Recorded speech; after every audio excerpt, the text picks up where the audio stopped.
ABN Marathi news मध्ये आपल्या सर्वांचं स्वागत आहे। ताज्या बातम्यांसाठी एबीएन मराठी न्यूजला सबस्क्राइब। सगळे सोलापूरकरांना आमचा नमस्कार। पुढच्या येणारी उद्याची जे आपली गणेश विसर्जनचा दिवस आहे त्याच्यासाठी सगळ्यांना शुभेच्छा। त्यामुळे ते विसर्जनचे याच्यावरून आपण थोडा जे वाहतुकी जे नेहमीचे रूट आहे त्याच्यात काही बदल केले आहे ते मी आता सांगतो। आता विजापूरकडून पुणे किंवा हैदराबादकडे जाणारा वाहनाकरिता जे आता नवीन मार्ग आपण दिले आहे उद्यासाठी ते नवीन विजापूर नाका, नवीन बायपास मार्गे ते केगाव ब्रिज ते पुढे इच्छित स्थळी। दुसरा हैदराबादकडून पुणे किंवा विजापूरकडे वाहनाकरिता मार्ग नवीन हैदराबाद नाका, जुना हैदराबाद नाका, मार्केट यार्ड, जुना पुणा नाका, केगाव बायपास ते पुढे।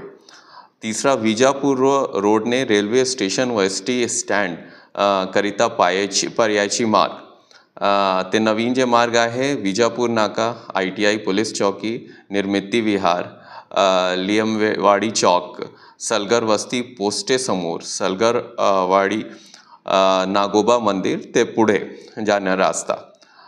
चौथा रेल्वे स्टेशन ते ST स्टँडकडे जाण्याकरिता मार्ग नवीन जे मार्ग आहे रेल्वे स्टेशन, मोदी चौकी, मोदी बोगदा, रामवाडी दवाखाना, नागोबा मंदिर, मिराई चौक, शेटे नगर, बोगदा, निराडे वस्ती ते होटल अम्बॅसडर।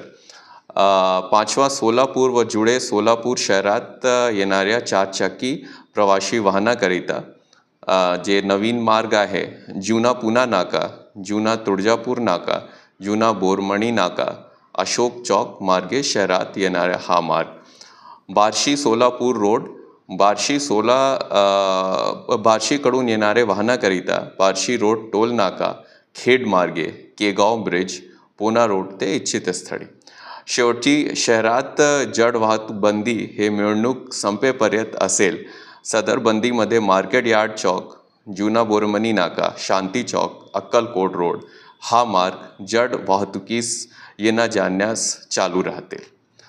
तो हे मार्ग उद्या आपण याच्यासाठी जे विसर्जनचा दिवस आहे त्याच्यासाठी पर्याय मार्ग काढला आहे।